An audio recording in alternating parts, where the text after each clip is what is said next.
ইউসুফ আলাইহিস সালামের নাম তোমরা শোনো। ইউসুফ পয়গম্বর বড় সুন্দর ছিলেন। কেমন সুন্দর ইউসুফ আলাইহিস সালাম ছিলেন। ইউসুফ যখন খানা খাইতে বসতো, গলার মধ্য দিয়ে কোন জায়গার দিকে খানাগুলি যাইতো, বাইরে থেকে মানুষ সব দেখতে পেত। আওয়াজ দিয়ে বলতে হবে সুবহানাল্লাহ। ইউসুফ আলাইহিস সালামের চেহারা এত সুন্দর ছিল, ওই জামানায় ইউসুফের পাগল হয়েছিল বিবি জুলাইখা। সুবহানাল্লাহ জোরে বলো। বিবি জুলাইখা ইউসুফের প্রেমে পাগল। মানুষ কত কথা বলতে লাগলো, জুলাইখা সে অপকর্ম করছে নানান তাল যখন কথা হলো, বিশাল লম্বা ঘটনা। ইউসুফের যদি ঘটনা বলতে হয়, এরকমের 10টা রাত চলে গেলে ইউসুফের বয়ান শেষ হয় না। বোঝানোর জন্য কিছু কথা আমি আপনাদেরকে তুলে ধরছি। ইউসুফ আলাইহিস সালামের প্রেমে কেমন পাগল, নিজেকে উন্মাদ করে ফেলেছে। কেন যে? কারণ ইউসুফ ছিলেন আল্লাহর পয়গম্বর, বিশ্ব নবীর প্রেমে পাগল ছিল হযরত খাদিজা রাদিয়াল্লাহু তাআলা আনহা। সুবহানাল্লাহ জোরে বলো। ইউসুফ আলাইহিস সালামকে বুঝাবার জন্য বিবি জুলাইখা কি করলেন, ওই জামানায় মহিলাদেরকে দাওয়াত দিলেন। কারণ মহিলারা বেশি কথা বলেছিল যে জুলাইখা একটা ভালো মানুষ নয়, তিনি একটা অপকর্ম করার জন্য ইউসুফের প্রেমে পাগল হয়ে গিয়েছে। কিন্তু জুলাইখা বলেছিল, আমি কেন ইউসুফের প্রেমে পাগল, তোরা আয় আমার দাওয়াতে আয়, তোরা নিজেই তার জবাব দিবি। সুবহানাল্লাহ জোরে বলেন। ইউসুফ আলাইহিস সালামকে বললেন, ইউসুফ আজকে আমার একটা অনুষ্ঠান হবে, আর এই অনুষ্ঠানের ফার্স্ট মেহমান হয়ে তুমি ওই চেয়ারে বসে থাকবা। কারণ ইউসুফ তো বিক্রি হয়ে গিয়েছে কার কাছে? বিবি জুলাইখার কাছে বিক্রি হওয়া ইউসুফ। ইউসুফকে যারা পেয়েছিল তারা গরিব মানুষ ছিল, ব্যবসা করত। ইউসুফকে দেখার জন্য মানুষ ভিড় করত, দেখতো বড় ইনকাম, বড় কিছু। কিন্তু জুলাইখা স্বপ্নে দেখতো আমার ইউসুফের সামনে বিয়ে হচ্ছে, তিনি হলেন মিশরের বাদশা। সুবহানাল্লাহ বলবেন না? কিন্তু বিয়ে অনেক লম্বা ঘটনা। বিয়ের পরে দেখলেন কই তো ইউসুফ নাই। স্বপ্নে তারা দেখেছেন বিবি জুলাইখা তো তারে পাই নাই, মনের মধ্যে তার ওই প্রেম ডুবে রয়েছে। না পাওয়ার কারণে বিবি জুলাইখা বলেছিলেন তার স্বামীকে, মিশরের বাদশাকে বলেছিলেন, মিশরের বাদশা আজিজকে বলেছিলেন, শোনো, যে কোনো কায়দায় তোমার সাথে আমার বিয়ে হয়ে গিয়েছে, কিন্তু তুমি তো আমার চেহারা দেখছো, আমি সবচেয়ে সুন্দরী রমণী। সুবহানাল্লাহ বলবেন। কিন্তু একটা ব্যাপার হলো, সমাজের নিয়ম নীতিতে আমি তোমার সব কর্ম করব, সব কাজ করব, কিন্তু একটা ব্যাপার হলো তুমি থাকবে এক খাটে আর আমি থাকবো আর এক খাটে। তুমি আর আমি কখনো এক জায়গায় মিলন হব না। কারণ আমি যার দেখেছি আমার জীবন যৌবন সব আমি ছুঁয়ে দিয়েছি তার জন্য। কারে দেখেছেন স্বপ্নে? কারে? ইউসুফকে দেখেছেন। সুবহানাল্লাহ। ইউসুফ আলাইহিস সালামকে বোঝানোর জন্য বড় বড় ধনী ধনী মহিলাদেরকে ডাক দিয়েছেন, সবাই আসো আমার বাড়ি, আমার অনুষ্ঠানে আসতে হবে। মিশরে আজিজের স্ত্রী জুলাইখা, কারণ সে তো নাম করা লোক। কথা বলেন না কেন? একটা রাষ্ট্রপতির ঘরের লোক যদি বলে সন্ধ্যেলে আর মানুষ কালকে ওই ঈশ্বরীপুর যেয়ে সব এক জায়গায় জমা হবা, যাবে না? কয়জন যাবে না? যাবে। বড় বড় ধনীদের স্ত্রীরা সেই রকমের চেহারার মানুষ, সবাই এসেছেন।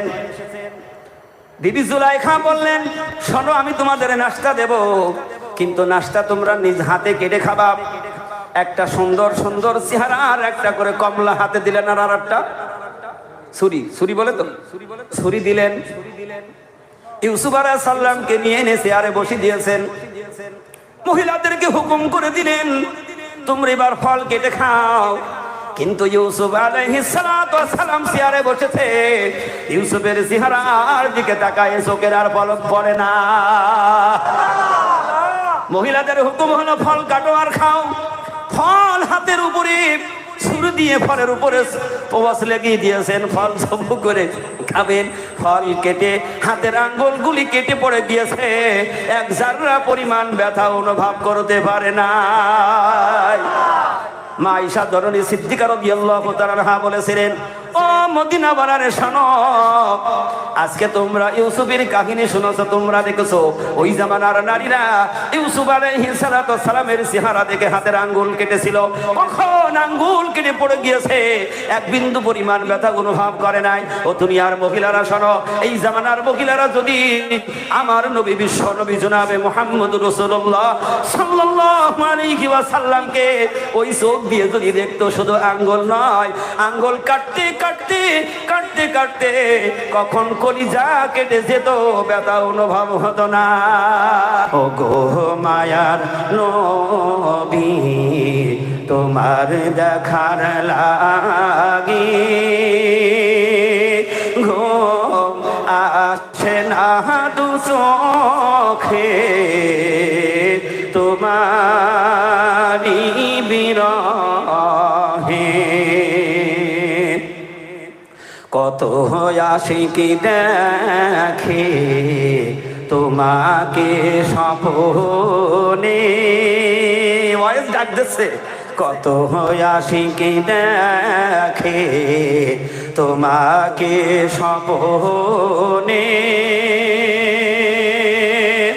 তোমায় দেখা কি পাব না আমার জীবনে, তোমায় দেখা কি পাব না আমার জীবনে। সুবহানাল্লাহ করে বলুন।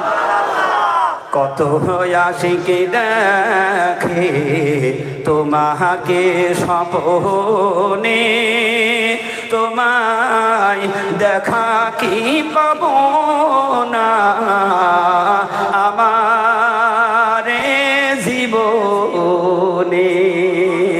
ও গো মায়ার নবী, তোমায় দেখার লাগি ঘুম আসে না দু চোখে, তোমারি বিরহে। ওয়াইস আবার ডাক দিচ্ছে, এ বিশ্বভূমি ছিল ঘোর অন্ধকারে, আলোকিত হলো তোমারি পরশে। এ বিশ্বভূমি ছিল ঘোর অন্ধকারে, আলোকিত হলো তোমারি পরশে। উম্মত মোরা গুনাহগার, তোমাহি শরীবারে বার। উম্মত মোরা গুনাহগার, তোমাহি শরীবারে বার। মোদের কাউসার পিলায় তরিও হাসরে, মোদের কাউসার পিলায় তরিও হাসরে। ও গো মায়ার নবী, তোমায় দেখার লাগি ঘুম আসে না দু চোখে, তোমারি বিরহে। আমি সূরা লুকমানের 12 নম্বর আয়াত থেকে তেলাওয়াত করেছি। আল্লাহ বলেন, ওয়া ইয ক্বালা লুকমানু লিবনি ওয়া হুয়া ইয়াইযুহু ইয়া বুনাইয়া লা তুশরিক বিল্লাহ। আল্লাহ রাব্বুল আলামিনের মনোনীত বান্দা লুকমান হাকিম, যিনি কোনো পয়গম্বর ছিল না, কোনো নবী রাসূল তিনি ছিল না। লুকমান ছিলেন একজন জ্ঞানী মানুষ, তিনি আল্লাহর ওলি ছিলেন। সুবহানাল্লাহ জোরে বলুন। লুকমান কোন নবী রাসূল নয়। আল্লাহর ওলিরা কেন আল্লাহর কাছে দামি, তাদের মর্যাদা কেন দামি, আর তাদের সম্মান কেন এত বেশি? কিন্তু লুকমান তো নবী নয়, রাসূল নয়। তাহলে কেন আল্লাহ সুবহানাহু ওয়া তাআলা লুকমানের ওয়াজ কোরআনের মধ্যে নিয়ে আসলে?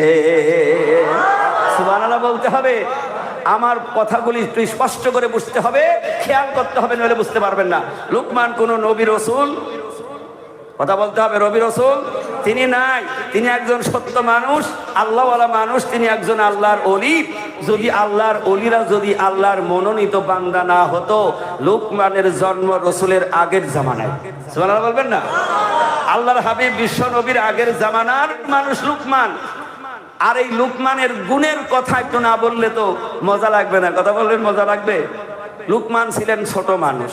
ছোট মানুষ চেনেন? বয়স 10-12 বছর না, বয়স বেশি, মানুষের ছোট, চেহারা সবচাইতে কালো। আল্লাহ রসুল 3টা কালোর বর্ণনা দিয়েছেন। একজন হলো লুকমান, আর দ্বিতীয় নম্বর হলো হযরতে বিলাল, 3 নম্বরে হলো হযরতে মাহজা, রসুলের সাহাবী। কয়টা কালো? কয়টা কালো? এই 3 কালোর মর্যাদা কত? আর আজান গাছি রহমতুল্লাহ আলাই তিনি আল্লাহর ওলি, তার মর্যাদা কত? শুনে বাড়ি যাবেন না চলে যাবেন? আজকে আজা আদায় হবে। সুবহানাল্লাহ জোরে বলেন। কারণ আজকের এই মহামূল্যবান রাত আমার আপনার জীবনের শেষ রাত হয়ে যেতে পারে। কথা ঠিক না ঠিক? আমরা একটা মানুষও উঠে রাস্তায় হাঁটতে যাবো না, পারবো না যতক্ষণ এখানে আলোচনা চলবে। আচ্ছা, আখেরি মোনাজাত না দিয়ে কে চলে যাবেন বলুন তো? আল্লাহু আকবার জোরে বলেন। আর একবার বলেন আল্লাহু আকবার। আল্লাহ রাব্বুল আলামিন লুকমানের কথা বর্ণনা করছেন, এবং তিনি যে ওয়াজ করেছেন সেই ওয়াজের দ্বারা আল্লাহ তাআলা লুকমানের নামে একটা সূরা নাজিল করেছেন। সুবহানাল্লাহ বলবেন না? তাহলে আল্লাহর ওলি, আল্লাহর বন্ধুরা তারা মর্যাদাবান। কথা বুঝাইতে পারলাম? আল্লাহ রাব্বুল আলামিনের মনোনীত বান্দা লুকমান ডাক দিলেন। আল্লাহ রাব্বুল আলামিন বলছে, আমি অবশ্যই লুকমানকে জ্ঞান দান করেছিলাম। কি দান করেছিল? আল্লাহ বলেন, আমি তাকে জ্ঞান দান করেছিলাম। আর ওই জ্ঞানটা লুকমান নিজে কাছে রাখে নাই, ওই জ্ঞানটা আগে লুকমান দাওয়াত দিলেন তার সন্তানে। সন্তানকে ডেকে বলেন, ইয়া বুনাইয়া কিমিস সালাত, হে আমার সন্তান নামাজ কায়েম করো। লুকমান তার সন্তানকে ডাক দিলেন, ইয়া বুনাইয়া কিমিস সালাত ওয়া আতুজ যাকাত, হে আমার সন্তান নামাজ কায়েম করো, যাকাত আদায় করো, সত্যকে সাক্ষ্য দাও, হক প্রতিষ্ঠিত করো, নিজের হকের উপরে থাকো, আর এই হকের দাওয়াত বিশ্বের মানুষের কাছে পৌঁছিয়ে দেওয়ার চেষ্টা করো। লুকমান একটা কালো মানুষ ছিলেন, নাকটা ছিল ছ্যাবড়া। ছ্যাবড়া বোঝেন তো? প্রত্যেকের নাক উঁচু, লুকমানের নাক বোঝা যেত না, রেল লাইনের মতো সমান। চেহারা কালো, মানুষটা ভেটে, ঠোঁট গুলি এত মোটা, কথা পরিষ্কার হতো না। লুকমান তিনি একটা ভালো মানুষ ছিলেন, জ্ঞানী মানুষ ছিলেন। আর এই জ্ঞানী মানুষ, ভালো মানুষের করণীয় কি, লুকমানের মধ্যে সেইটা প্রকাশ হয়েছে। আল্লাহর ওলিদের মর্যাদা আল্লাহর কাছে এত কেন বেশি? লুকমান একদিন এরকমের মজলিসে আলোচনা করছেন, বয়ান করছেন। লুকমানের বাল্যকালের বন্ধু তিনি শুনেছেন, এই জামানায় লুকমানের কথা শুনলে হাজার হাজার মানুষ জমা হয়। লুকমানের কথা শোনার জন্য মানুষ পাগল করা হয়। ও বাড়ি থেকে চিন্তা করেছেন, কেন লুকমানের মধ্যে কি গুণ আছে, কিসের কারণে মানুষ লুকমানের কথা শোনার জন্য পাগল? আল্লাহু আকবার বলবেন না? লুকমানের কথা শোনার জন্য কেন পাগল? লুকমান বয়ান করছেন, মাঝখান থেকে দাঁড়িয়ে ডাক দিয়ে বলে, তুমি কি লুকমান? বলে, হ্যাঁ আমি লুকমান। বলে, তুমি কি সেই লুকমান যেই লুকমান তোমার সাথে আমি না ওই পাহাড়ের কিনারে ছাগল চড়াতাম? তুমি না ছাগলের রাখালগিরি করতে? বলে, হ্যাঁ আমি সেই লুকমান। সুবহানাল্লাহ বলবেন। আল্লাহর নবী বিশ্ব নবী বলেন, যেই মানুষটার পিছনের কর্মের কথা মনে থাকে ওই মানুষটা বেশি বড় আল্লাহওয়ালা হয়ে যায়। আর ওই মানুষ তার জিন্দেগির কথা অনুসরণ করে আর বেশি বেশি করে মাবুদ আল্লাহর ডাকে। লুকমান বলে, হ্যাঁ আমি তো সেই লুকমান। বলে, তুমিও লুকমান, আমিও তোমার বন্ধু, কিন্তু আমার কথাই তো একটা মানুষও আসে না, কেউ কথা শোনে না। ও লুকমান, তোমার জন্য মানুষ কথা শোনার পাগল, তোমার মজলিসে আসার পাগল। তোমার কোন কারণেই মানুষগুলি তোমার কথা শোনার জন্য এসেছে? সেদিন লুকমান বলেছিলেন, যদি তুমি আমার কথাগুলি শুনতে চাও মনোযোগ দিয়ে শোনো, আর আমার মতো যদি দামি মানুষ তুমি হইতে চাও তাহলেও তুমি শোনো। বলে, লুকমান বলো কি কারণ আজকে মানুষ তোমার কথায় পাগল হয়? লুকমান বলেন, আমার সবচেয়ে বড় কাজ হলো আমার জিন্দেগিতে আমি কোনোদিন একটা মিথ্যা কথা বলি না, আমার জীবনে একটা মিথ্যা আমি বলি নাই। লুকমান আবার বলেন, আমার দ্বিতীয় কথা হলো মিথ্যা বলি নাই এবং অযথা আমি কোনো কথা বলিনি, আমি চুপ থাকি। সুবহানাল্লাহ যারা বলেন। সুফি মুফতি আদান গাছি রহমাতুল্লাহ আলাইহির জবান থেকে কোন একটা মিথ্যা কথা বাহির হয় নাকি? কথা বলেন, হয় নাকি? না, কোনো কথা মিথ্যা হয় না। কাউকে ধোঁকা দেয় না, মাসে দেয় না। নিজের স্বার্থের জন্য কোনো কিছু যদি বলতেন ওর মধ্যে কিছু ভেজাল হইতে পারত, কারণ তিনি যা শোনায় মহাগ্রন্থ আল কোরআন শোনায়। কারণ আল কোরআন হলো সবচেয়ে একটা সত্য বাণী। সুবহানাল্লাহ বলবেন না? এর গ্যারান্টি আল্লাহ নিজে দিয়েছেন, জালিকাল কিতাবুলা রাইবা ফি হুদাল লিল মুত্তাকিন। আল্লাহ ডাক দিয়ে বলেন, আমি এমন একটা কিতাব নাজিল করেছি যেই কিতাবের মধ্যে ভুল তো দূরে থাক, একটা সন্দেহের অবকাশ নেই। আল্লাহ বলেন কার জন্য? হুদাল লিল মুত্তাকিন। সুবহানাল্লাহ বলেন। কোন মানুষ যদি কোরআনের কাছে প্রশ্ন করে, কারণ কোরআন হলো আমার আপনার সমাধান। সুবহানাল্লাহ জোরে বলতে হবে, কারণ কোরআন থেকে আমার আপনার সমাধান নিতে হবে।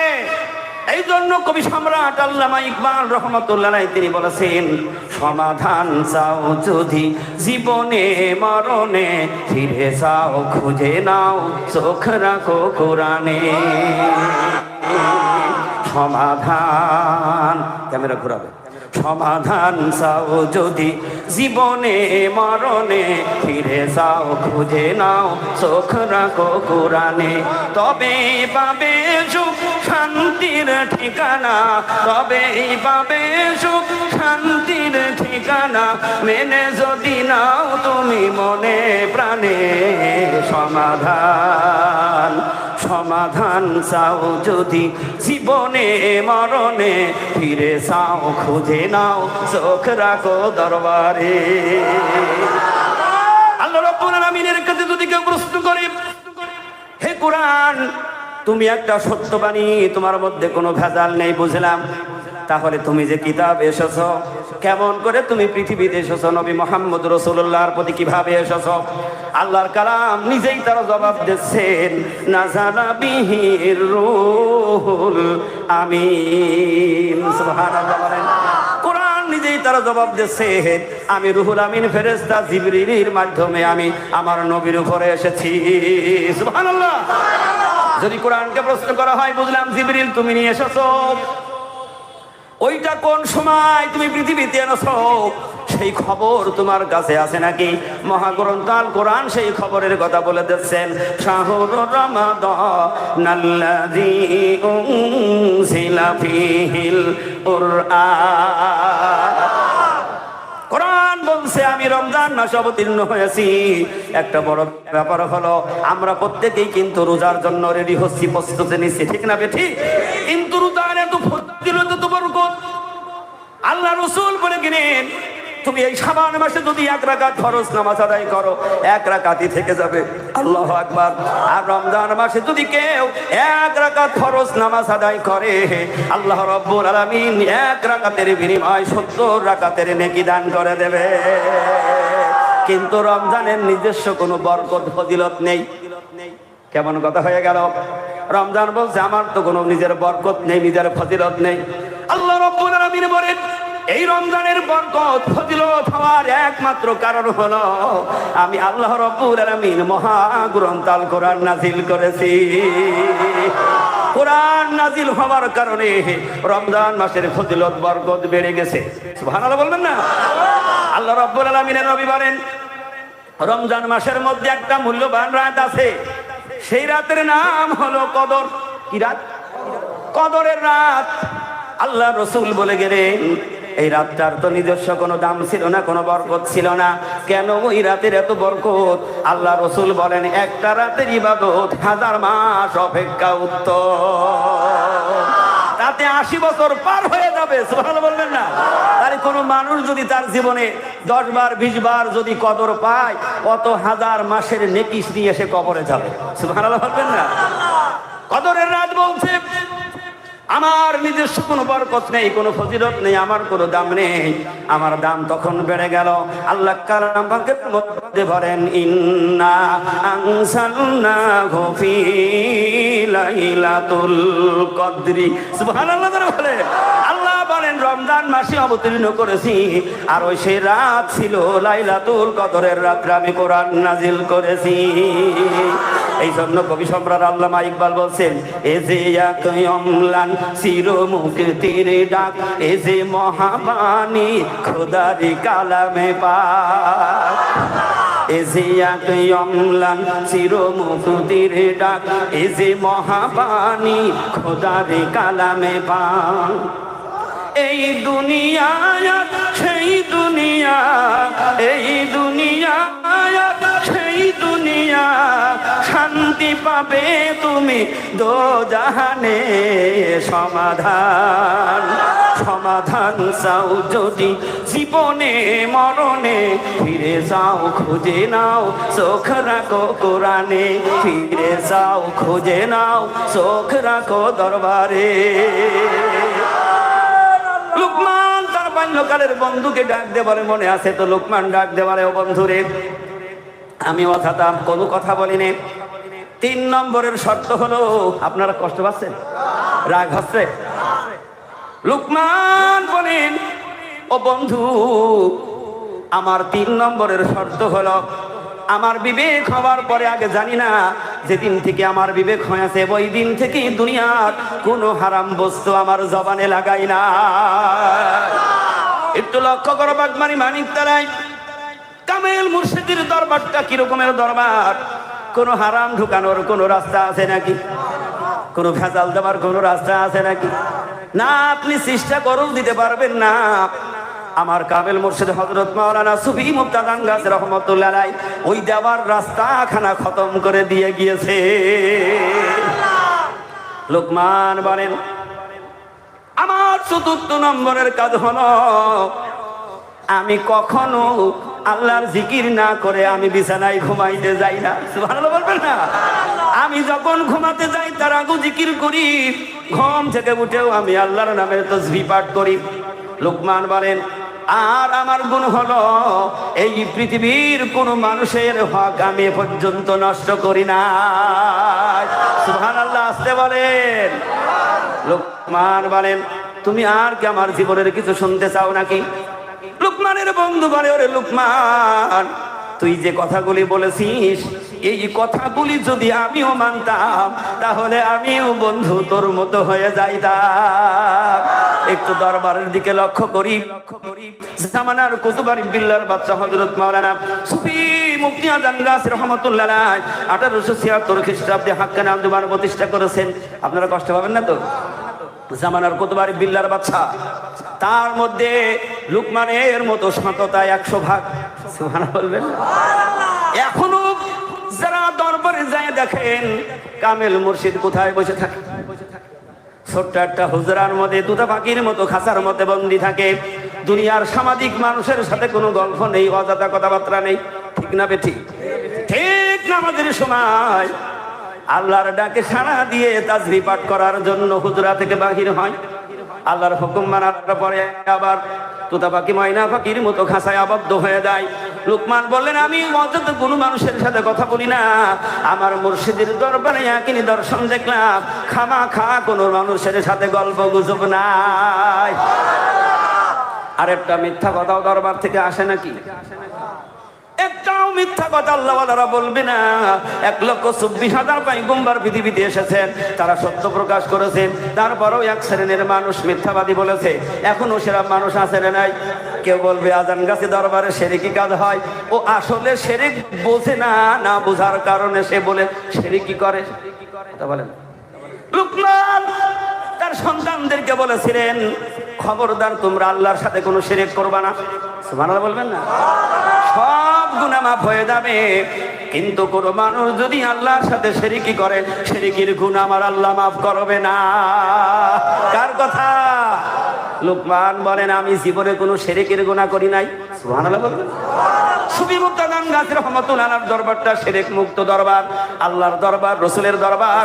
এই দরবার হলো কোরআনের দরবার, যে দরবার কায়েম করেছিলেন আখিরি জামানার পয়গম্বর বিশ্ব নবী জনাবে মুহাম্মদ রাসূলুল্লাহ সাল্লাল্লাহু আলাইহি ওয়াসাল্লাম। রাসূলের কাছে যারা এসেছিল বিশ্বের শ্রেষ্ঠ কেমন মানুষ হয়ে গেল। আল্লাহ রাসূল বলেন, লুকমান ছিল একটা কালো মানুষ, খাঁটো মানুষ, আর লুকমানের মতো কালো হইল আমার বিলাল। বিলাল লুকমানের চাইতে আরো বেশি কালো। আল্লাহ রাসূল বলেন, পৃথিবীর তিনটা কালো, কিন্তু তিনটা কালোই আল্লাহর পছন্দনীয় বান্দা।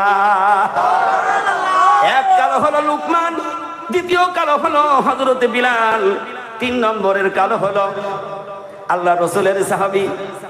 আল্লাহ রাসূল বলেন, আমার লুকমান ছিল খাঁটো মানুষ, মাথার চুলগুলো ছিল তাল গাছের মতন খাড়া খাড়া। আল্লাহু আকবার। দাঁতগুলি ছিল উঁচু উঁচু। কি হচ্ছে না, সিগন্যাল দিলে আবার মনে করে বোধহয় বন্ধ করতে হবে। দাঁতগুলি ছিল খাড়া, ঠোঁটগুলি মোটা। তারপরও বিলালের কথা তুতলা কেন? তার কারণ হলো বিলাল যেদিন কালেমা পড়েছিলেন, বিলালের মনিব ছিলেন উমাইয়া। উমাইয়া টের পেয়েছে বিলাল কালেমা পড়ে ইসলাম কবুল করেছে। বিলালকে ডাকলেন, ও বিলাল, আমি শুনলাম তুমি নাকি মুহাম্মদের কাছে গিয়ে কালেমা পড়েছো। বিলাল কোনো ভয় পাই নাই, বলে হ্যাঁ। সুবহানাল্লাহ বলবেন? বলে হ্যাঁ, আমি কালেমা পড়েছি। উমাইয়া বললেন, কালেমা ছেড়ে দাও, নইলে খুব বিপদ হবে। বলছে হয়ে যাক। সুবহানাল্লাহ বলে ছেড়ে দাও। বিলাল উমাইয়াকে শুনিয়ে দিয়েছেন, আমি এমন একটা কালেমা সেবন করেছি যেই কালেমাটা আমার প্রতি রক্তের ফুটায় ফুটায় ঢুকে গিয়েছে, সেরা উপসেরার মধ্যে ঢুকে গিয়েছে, শত চেষ্টা করেও বের করা যাবে না। বিলাল বলেন, লেবু চিপলে পানি বাহির হয়, কিন্তু আমি বিলাল এমন কালেমা পড়েছি, আমাকে রুলার চালাইলেও কালেমা ভিতর থেকে আর বেরাবে না। সেই বিলাল রসুলের আদর্শ মানলেন, হুকুম মানলেন, রসুলের কথা মতো বিলাল চললেন। আল্লাহর নবী বিলালকে ডাক দিয়ে বলেছিলেন, বিলাল তুমি আজকে কালেমা গ্রহণ করো, এক নম্বরের শর্ত হবে তুমি একটা মিথ্যার দিকে যাবা না। সুবহানাল্লাহ বলবেন না? কথা আলোচনা করবা না, সাথে আমার মুর্শিদের মিলিয়ে নেবেন জীবনী। বিলাল, ও বিলাল, আমার আল্লাহ সুবহানাহু ওয়া তাআলা আমাকে বলেছেন, ইয়া আইয়ুহার রাসূলু কুলু মিনাত তাইয়্যিবাতি ওয়া আমালু সালিহান। আল্লাহ রাসূল বিলালকে শুনিয়ে দিলেন, ও বিলাল, আল্লাহ স্বয়ং আমাকে বলেছেন, ও রাসূল তুমি হালাল খাও, তারপরে আমলে সালেহ করো। সুবহানাল্লাহ জোরে বলেন। এত বড় দলিল আল্লাহ রাসূল শুনিয়ে দিলেন। আর জামানার মুজাদ্দিদ হযরত মাওলানা সুফি মুক্তাদান গাজী রহমাতুল্লাহ আলাইহির পক্ষ থেকে একটা কথা আসলে কেউ মানে, কেউ মানতে চায় না। আছে না নাই? কথা বলুন না কেন, আছে না নাই? ও বিলাল, খবরদার কোনো হারাম জিনিস তোমার জিহ্বায় লাগাবা না, খাবা না, কারণ জিহ্বাটা পবিত্র থাকবে, আর ওই তোমার জবানটাকে মুস্তাজাবুদ দাওয়া হয়ে যাবে। বিলাল, যখন তুমি দোয়া করবা, ওই দোয়া আমার আল্লাহ কবুল করে নেবে, ফিরাবে না। লম্বা ঘটনা, আমি সেদিকে যাব না। মুস্তাজাবুদ দাওয়া জবান যাদের হয়, কিসের কারণে হয়? আল্লাহ রাসূল বলেছেন, তার মধ্যে একটা কারণ হলো হালাল রুজি রুটি, আর একটা কারণ হলো মা বাবার হুকুম ফরমা বরদারি করা। সুবহানাল্লাহ বলবেন? আর একটা হুকুম হলো ওই মানুষ রাসূলের দরুদ পড়নেওয়ালা, এই তিন শ্রেণীর মানুষকে আমার আল্লাহ মুস্তাজাবুদ দাওয়া বানিয়ে দেয়। তারা যখনই হাত তুলবে সাথে সাথে কবুল। বিলালের দোয়া কবুল কেমনে হয় একটু লক্ষ্য করুন। আল্লাহর নবী বিশ্ব নবী ফাতেমা মক্কা বিজয় হয়ে গিয়েছে, মসজিদগুলি নতুন করে সংস্কার করা হলো, সুন্দর সুন্দর চাকচিক্য হয়ে গেল। ওই জামানার মানুষ এসে বলল, ইয়া রাসূলুল্লাহ, হাবিবাল্লাহ, এত সুন্দর মসজিদ, আমাদের ইমাম যেমন মুয়াজ্জিন তো তেমন হওয়া লাগবে। রাসূল কেমন ছিলেন? রাসূলের চেহারা এত সুন্দর ছিল যে রাসূলের আলোয় দাঁড়াইলে কোনো ছায়া হতো না। সুবহানাল্লাহ বলবেন না? আয়েশা সিদ্দিকা রাদিয়াল্লাহু তাআলা আনহা রাসূলের ব্যাপারে বলেছিলেন, আয়েশা বলেন, ইউসুফ আলাইহিস সালামের নাম তোমরা শোনো, ইউসুফ পয়গম্বর বড় সুন্দর ছিলেন। কেমন সুন্দর ইউসুফ আলাইহিস সালাম ছিলেন? ইউসুফ যখন খানা খাইতে বসতো, গলার মধ্য দিয়ে কোন জায়গার দিকে খানাগুলি যাইতো, বাইরে থেকে মানুষ সব দেখতে পেত। আওয়াজ দিয়ে বলতে হবে সুবহানাল্লাহ। ইউসুফ আলাইহিস সালামের চেহারা এত সুন্দর ছিল, ওই জামানায় ইউসুফের পাগল হয়েছিল বিবি জুলাইখা। সুবহানাল্লাহ জোরে বলো। বিবি জুলাইখা ইউসুফের প্রেমে পাগল। মানুষ কত কথা বলতে লাগলো, জুলাইখা সে অপকর্ম করছে, নানান তাল যখন কথা হলো, বিশাল লম্বা ঘটনা। ইউসুফের যদি ঘটনা বলতে হয়, এরকমের 10টা রাত চলে গেলে ইউসুফের বয়ান শেষ হয় না। বোঝানোর জন্য কিছু কথা আমি আপনাদেরকে তুলে ধরছি। ইউসুফ আলাইহিস সালামের প্রেমে কেমন পাগল, নিজেকে উম্মাদ করে ফেলেছে। কেন যে? কারণ ইউসুফ ছিলেন আল্লাহর পয়গম্বর, বিশ্ব নবীর প্রেমে পাগল ছিল হযরত খাদিজা রাদিয়াল্লাহু তাআলা আনহা। সুবহানাল্লাহ জোরে বলো। ইউসুফ আলাইহিস সালামকে বুঝাবার জন্য বিবি জুলাইখা কি করলেন, ওই জামানায় মহিলাদেরকে দাওয়াত দিলেন। কারণ মহিলারা বেশি কথা বলেছিল যে জুলাইখা একটা ভালো মানুষ নয়, তিনি একটা অপকর্ম করার জন্য ইউসুফের প্রেমে পাগল হয়ে গিয়েছে। কিন্তু জুলাইখা বলেছিল, আমি কেন ইউসুফের প্রেমে পাগল, তোরা আয় আমার দাওয়াতে আয়, তোরা নিজেই তার জবাব দিবি। সুবহানাল্লাহ জোরে বলেন। ইউসুফ আলাইহিস সালামকে বললেন, ইউসুফ আজকে আমার একটা অনুষ্ঠান হবে, আর এই অনুষ্ঠানের ফাঁস মেহমান হয়ে তুমি ওই চেয়ারে বসে থাকবা। কারণ ইউসুফ তো বিক্রি হয়ে গিয়েছে কার কাছে? বিবি জুলাইখার কাছে বিক্রি হওয়া ইউসুফ। ইউসুফকে যারা পেয়েছিল তারা গরিব মানুষ ছিল, ব্যবসা করত। ইউসুফকে দেখার জন্য মানুষ ভিড় করত, দেখতো বড় ইনকাম, বড় কিছু। কিন্তু জুলাইখা স্বপ্নে দেখতো আমার ইউসুফের সামনে বিয়ে হচ্ছে, তিনি হলেন মিশরের বাদশা। সুবহানাল্লাহ বলবেন না? কিন্তু বিয়ে অনেক লম্বা ঘটনা। বিয়ের পরে দেখলেন কই তো ইউসুফ নাই। স্বপ্নে তারা দেখেছেন বিবি জুলাইখা তো তারে পাই নাই, মনের মধ্যে তার ওই প্রেম ডুবে রয়েছে। না পাওয়ার কারণে বিবি জুলাইখা বলেছিলেন তার স্বামীকে, মিশরের বাদশাকে বলেছিলেন, মিশরের বাদশা আজিজকে বলেছিলেন, শোনো, যে কোনো কায়দায় তোমার সাথে আমার বিয়ে হয়ে গিয়েছে, কিন্তু তুমি তো আমার চেহারা দেখছো, আমি সবচেয়ে সুন্দরী রমণী। সুবহানাল্লাহ বলবেন। কিন্তু একটা ব্যাপার হলো, সমাজের নিয়ম নীতিতে আমি তোমার সব কর্ম করব, সব কাজ করব, কিন্তু একটা ব্যাপার হলো, তুমি থাকবে এক খাটে আর আমি থাকবো আর এক খাটে। তুমি আর আমি কখনো এক জায়গায় মিলন হব না। কারণ আমি যার দেখেছি আমার জীবন যৌবন সব আমি ছুপে দিয়েছি তার জন্য। কারে দেখেছেন স্বপ্নে? কারে? ইউসুফকে দেখেছেন। সুবহানাল্লাহ। ইউসুফ আলাইহিস সালামকে বোঝানোর জন্য বড় বড় ধনী ধনী মহিলাদেরকে ডাক দিয়েছেন, সবাই আসো আমার বাড়ি, আমার অনুষ্ঠানে আসতে হবে। মিশরে আজিজের স্ত্রী জুলাইখা, কারণ সে তো নাম করা লোক। কথা বলেন না কেন? একটা রাষ্ট্রপতির ঘরের লোক যদি বলে সন্ধ্যেলে আর মানুষ কালকে ওই ঈশ্বরীপুর যেয়ে সব এক জায়গায় জমা হবা, যাবে না? কয়জন যাবে না? যাবে। বড় বড় ধনীদের স্ত্রীরা সেই রকমের চেহারার মানুষ, সবাই এসেছেন। বিবি জুলাইখা বললেন, শোনো, আমি তোমাদের নাস্তা দেব, কিন্তু নাস্তা তোমরা নিজ হাতে কেটে খাবা। একটা সুন্দর সুন্দর চেহারার একটা করে কমলা হাতে দিলেন, আর একটা ছুরি বলে তো, ছুরি দিলেন। ইউসুফ আলাইহিস সালামকে নিয়ে এনে চেয়ারে বসিয়ে দিয়েছেন। মহিলাদেরকে হুকুম করে দিলেন, তোমরা এবার ফল কেটে খাও। কিন্তু ইউসুফ আলাইহিস সালাম চেয়ারে বসেছে, ইউসুফের চেহারার দিকে তাকায় চোখের আর পলক পড়ে না। মহিলাদের হুকুম হলো ফল কাটো আর খাও। ফল হাতের উপরে ছুরি দিয়ে ফলের উপরে প্রবাস লেগিয়ে দিয়েছেন, ফল সবু করে খাবেন। ফল কেটে হাতের আঙ্গুলগুলি কেটে পড়ে গিয়েছে, এক জাররা পরিমাণ ব্যথা অনুভব করতে পারে না। মা আয়েশা জননী সিদ্দিকা রাদিয়াল্লাহু তাআলা আনহা বলেছিলেন, ও মদিনা বানারে শোনো, আজকে তোমরা ইউসুফের কাহিনী শুনেছো, তোমরা দেখেছো ওই জামানার নারীরা ইউসুফ আলাইহিস সালামের চেহারা দেখে হাতের আঙ্গুল কেটেছিল। কখন আঙ্গুল কেটে পড়ে গিয়েছে, এক বিন্দু পরিমাণ ব্যথা অনুভব করে নাই। ও দুনিয়ার মহিলারা শোনো, এই জামানার মহিলারা যদি আমার নবী, বিশ্ব নবী জনাবে মুহাম্মদুর রাসূলুল্লাহ সাল্লাল্লাহু আলাইহি ওয়াসাল্লামকে ওই চোখ দিয়ে যদি দেখতো, শুধু আঙ্গুল নয়, আঙ্গুল কাটতে কাটতে কাটতে কাটতে কখন কলিজা কেটে যেত, ব্যথা অনুভব হতো না।